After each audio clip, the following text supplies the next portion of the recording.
اللہ کی رحمتیں نازل ہو آپ پر۔ میرے بھائیو، 2 بجے رات تک اٹھ کے چندہ دینا، ہم نے کسی مولوی کو نہیں دیکھا 2 بجے رات کو فلاں مولوی نے چندہ دیا ہے، لیکن یہی عوام چندہ دیتی ہے اور مدرسوں کو زندہ اس عوام نے رکھا ہے۔ میرے پیارے ساتھیوں، اس عوام کو زندہ کس نے بنایا؟ ان علماء نے بنایا ہے، ان مدارس سے نکلنے والے مولویوں نے بنایا ہے۔ پتہ یہ چلا کہ اصلاح کی سخت ضرورت ہے، لیکن اس کے لیے دینی پروگرام ہونے چاہیے، لیکن پروگرام کے اندر جو گڑبڑیاں ہیں اس کو ختم کرنے کی ضرورت ہے۔ اصلاح کیسے ہوگی؟ نماز کی پابندی سے۔ یہ نماز قرآن تو یہاں کرتا ہو، تُلُو مَا أُوحِيَ إِلَيْكَ مِنَ الْكِتَابِ وَأَقِمِ الصَّلَاةَ إِنَّ الصَّلَاةَ تَنْهَىٰ عَنِ الْفَحْشَاءِ وَالْمُنکَرِ۔ یہ نماز تو برائیوں اور بے حیائیوں سے روک دیا کرتی ہے۔ جو لوگ نماز ادا کرتے ہیں، خوش و خضوع سے نماز پڑھتے ہیں، وہ لوگ برائیوں سے رک جایا کرتے ہیں۔ یہ نماز بڑا کنٹرول کرنے والا یہ عمل ہے، برائیوں سے دور رکھنے والا عمل ہے۔ میرے پیارے ساتھیوں، ہم نماز کے معاملے میں بہت ہی زیادہ پیچھے ہیں۔ نماز کیوں نہیں؟ کیونکہ ہم اللہ سے محبت نہیں کر رہے، ہم اللہ سے محبت نہیں کر رہے، ہم دنیا سے محبت کرنے لگے اور ہمارے اندر ایک بیماری پیدا ہو گئی ہے، جس بیماری کو وہن کہا جا رہا ہے۔ اللہ کے نبی نے کبھی فرمایا تھا کہ ایک دور ایسا آئے گا، ایک زمانہ ایسا آئے گا جو لوگوں کی تعداد تو بہت زیادہ ہوگی، مسلمانوں کی تعداد تو بہت ہی زیادہ ہوگی، لیکن اس کا ویلیو ختم ہو جائے گا، اس کا پاور ختم ہو جائے گا، کیونکہ اس کے اندر ایک بیماری آ جائے گی۔ آپ نے فرمایا اس بیماری کا نام کورونا نہیں ہوگا، اس بیماری کا نام ہارٹ اٹیک نہیں ہوگا، اس بیماری کا نام کینسر نہیں ہوگا، اس بیماری کا نام وہن ہوگا۔ صحابہ نے کہا اللہ کے رسول بتائیے اس وہن کو کیا کہا جاتا ہے؟ یہ وہن کون سی بیماری ہے؟ آپ نے جواب میں فرمایا تھا حب الدنیا و کراہیت الموت۔ آپ نے فرمایا دنیا سے بڑی محبت لوگ کرنے لگیں گے، دنیا سے محبت کرنے لگیں گے، دنیا کی چمک دمک میں ڈوب جائیں گے، حیرت دنیا کرتے چلے جائیں گے۔ حب الدنیا، دنیا سے بڑی محبت ہوگی، و کراہیت الموت، اور موت سے آخرت سے نفرت کرنے لگیں گے۔ آج دنیا کے چکر میں لگنے والوں لوگوں سنو، ہاں دنیا کو نہیں بھولنا چاہیے، لیکن دنیا کے پیچھے بھی اتنا ڈوبنا نہیں چاہیے کہ آخرت کو تم بھول جاؤ۔ میرے پیارے ساتھیوں، حب الدنیا و کراہیت الموت، یہ بیماری لوگوں کے اندر آ جائے گی۔ اللہ کے نبی کی وہ پیشن گوئی، اللہ کے نبی کی وہ حدیث بالکل کلیئر اور واضح طور پر آج ہمیں دکھائی دے رہی ہے کہ نبی کی بات بالکل سچائی نظر آ رہی ہے۔ آج دنیا کے فکر کرنے والے لوگ موجود ہیں، اپنے گھر کو ماربل سے سجا رہے ہیں، اے سی لگا رہے ہیں، کولر لگا رہے ہیں، اور طرح طرح کی چیزوں سے اپنے گھر کو خوبصورت بنا رہے ہیں۔ ما کان الفؤز فی شیء الا شانہ وما کان الحیاء فی شیء الا زانہ۔ آپ نے کبھی فرمایا تھا اگر گھر کو ڈیکوریٹ کرنا ہو، خوبصورت بنانا ہو، تو گھر کے اندر حیا پیدا کرو، گھر کے اندر شرم پیدا کرو، گھر کے اندر دینداری پیدا کرو، گھر کے اندر ماربل لگا لینے سے، سنگ مرمر لگا لینے سے، کولر اور اسی طریقے سے اے سی وغیرہ لگا لینے سے گھر خوبصورت نہیں ہوتا ہے۔ اگر گھر کو خوبصورت بنانا ہے تو گھر والے کو دیندار بننا پڑے گا، اللہ سے ڈرنا پڑے گا، اور میرے بھائیوں تمہیں آخرت کی تیاری کرنی پڑے گی، دنیا سے زیادہ آخرت سے محبت کرنی پڑے گی، تب تیرا گھر خوبصورت ہوگا۔ آج گھر کا سسٹم بڑا بگڑا ہوا ہے، باپ بھی نمازی نہیں، ماں بھی نمازی نہیں، بہن، سب معاملہ وہی گڑبڑ ہو رہا ہے۔ اور میرے بھائی کہتا کہ ہم مسلمان ہیں، اصلاح کی ضرورت ہے، تو سب سے پہلے اپنی اصلاح کرو اور پھر اس کے بعد اپنی فیملی کی اصلاح کرنے کی کوشش کرو۔ گھر سے ایک معاشرہ بنتا ہے، جب ایک گھر والے سدھریں گے تو ظاہر سی بات ہے دوسرے گھر کی فکر ہوگی۔ آپ کا گھر سدھرا ہوا ہے تو آپ سوچیے گا میرا بھائی کا گھر بھی سدھر جائے، لیکن آپ بگڑے ہوئے تو سامنے والے کی کیا فکر ہوگی؟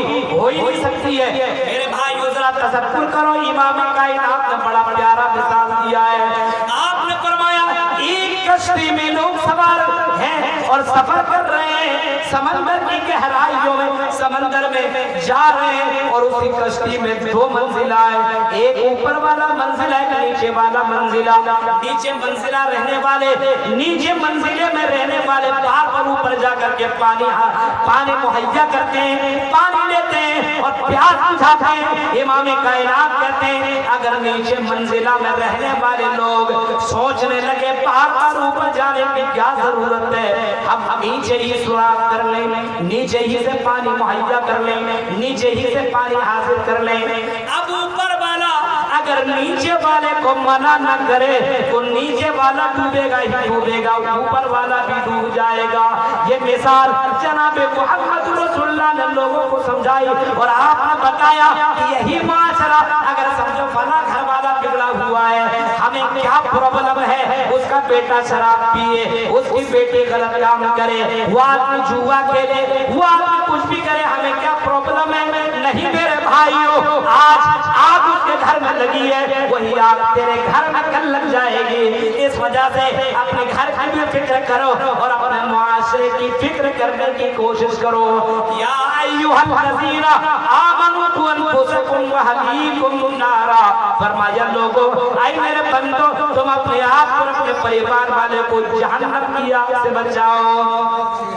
نبی اکرم کی جیونی اگر آپ پڑھیں گے، نبی اکرم کی زندگی دیکھیں گے، اللہ کے نبی اس جہنم سے بچنے کی تیاری خود کیا کرتے تھے، اور دن بھر میں 100 سے زیادہ مرتبہ توبہ استغفار کیا کرتے تھے، اور رات میں بھی اللہ کے نبی اتنا لمبا لمبا قیام کیا کرتے تھے، رکوع کیا کرتے تھے، سجدہ کیا کرتے تھے، اللہ سے معافی مانگا کرتے تھے، اور یہ دعا مانگا کرتے تھے اللہم اجرنی من النار، اللہم اجرنی من النار۔